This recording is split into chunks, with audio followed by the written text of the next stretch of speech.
Hey, hey, hey sis, come on in.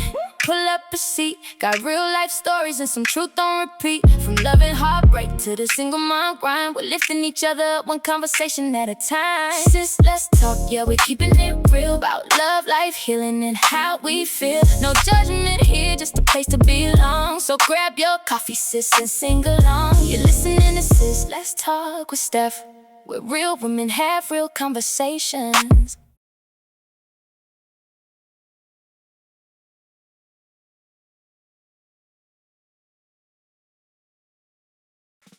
Welcome to Sis, Let's Talk with Steph. Today's topic that I'm going to speak on is my truth, loving a man behind bars. So, today I'm talking about something a lot of women experience, but don't always talk about openly. Being in a relationship with a man who's incarcerated. When I first entered this journey, I didn't know what to expect. People have their opinions about it. Some support you, some judge you, some think you're crazy, other things you're wasting your time. But what I learned is that unless you lived it, you really don't understand it, okay?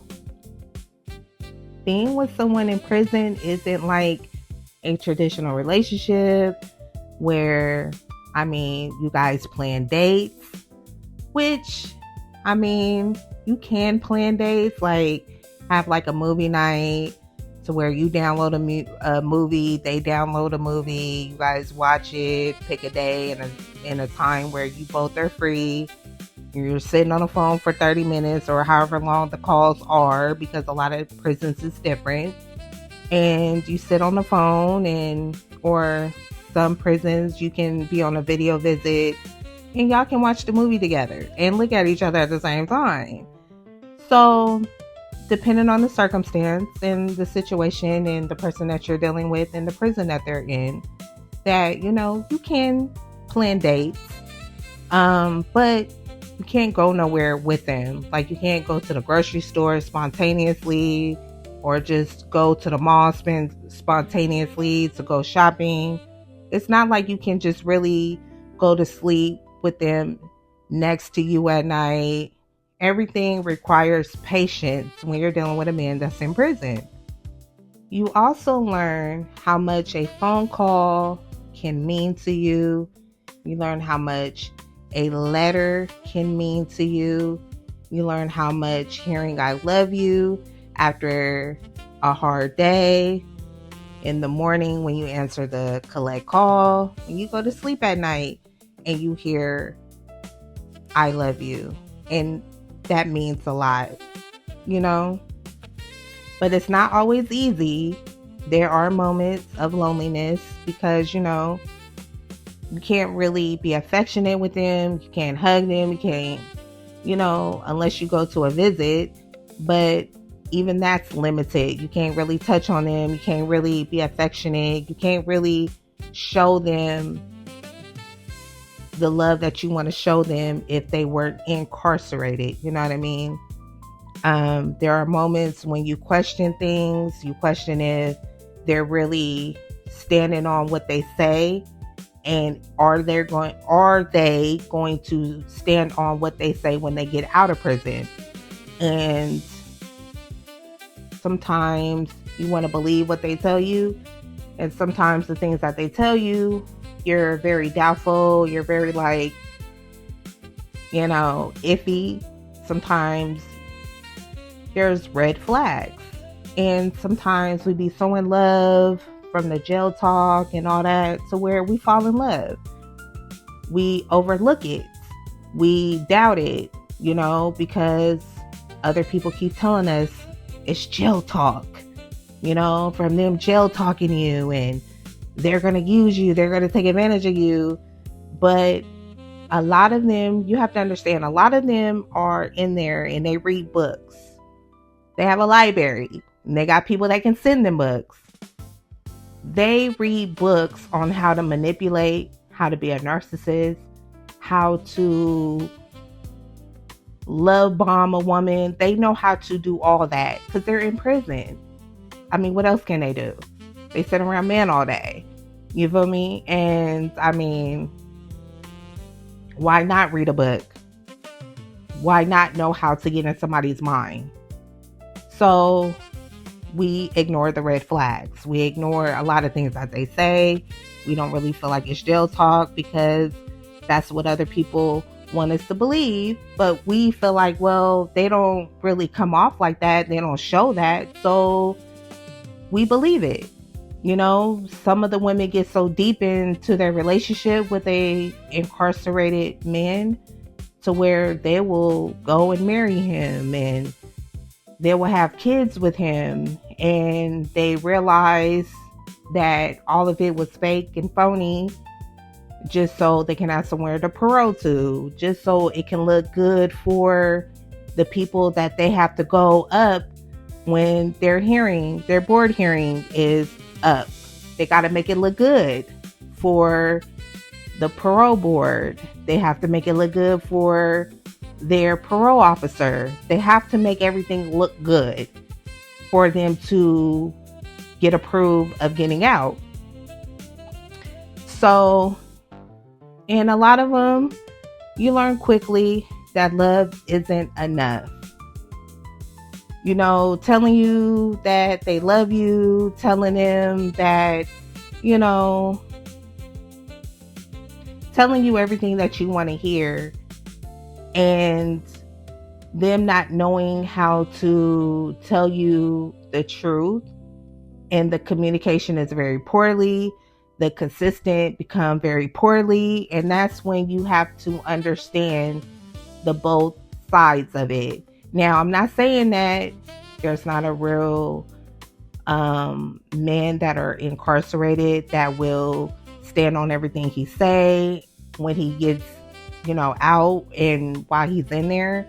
But that's like finding a needle in a haystack, you know, when it comes to a man who is incarcerated that you end up being in a relationship with, and that's going to show you everything that he say he's going to do, and he stands on it. Now, from your end, you want to believe everything he say. You want to believe the wedding. You want to believe the children. You want to believe the money, time, everything that you invest in the relationship.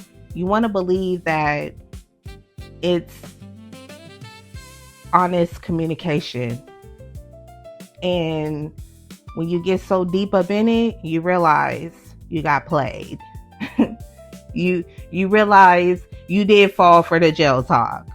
You realize you fell for everything that they said they weren't, but they were. And the communication of you wanting them to be honest with you when you call out the red flags, when you call out everything that you knew they were on, and they basically gaslight you to believe that, well, I'm not a scammer. I'm not this. I'm not that. I'm not none of that. I want to be with you. Don't listen to them other women. They're going to lie and say we're in a relationship. I'm just trying to get money out of them. And you realize they tell all the other women that find out about another woman, they tell them all the same thing. And then y'all start putting two and two together and be like, wow, he really was jail talking us. So always look for the red flags and the communication, the honesty, the consistency. Okay. And the loyalty. Pay attention to that as well, because they are very strategic in there. They know how to play on you. Okay. They know how to get in your mind, get in your head. They know how to sell you what you want to hear because they feel like you're an insecure woman and that you're going to believe everything that comes out of their mouth. They want you to believe that they are really who they say they are when it's really a mask. One thing I discovered that is being with someone incarcerated can teach you a lot about yourself. It teaches you patience. it teaches you boundaries, and it teaches you strength. Now, not gonna lie, this experience taught me a lot. It did. It taught me that I can't be easily fooled.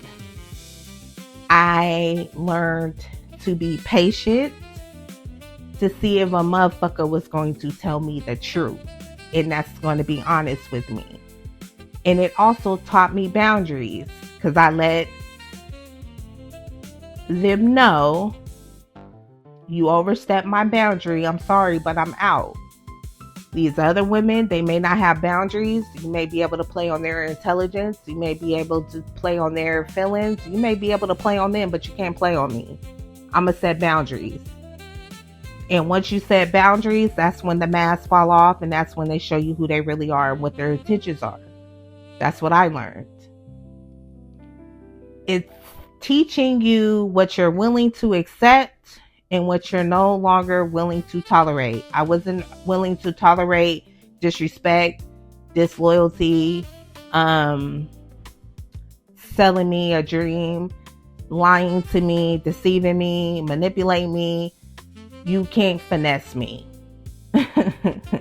Especially somebody that's been there and done that, that's been in the streets before, and that been around men like that, that you can't finesse me.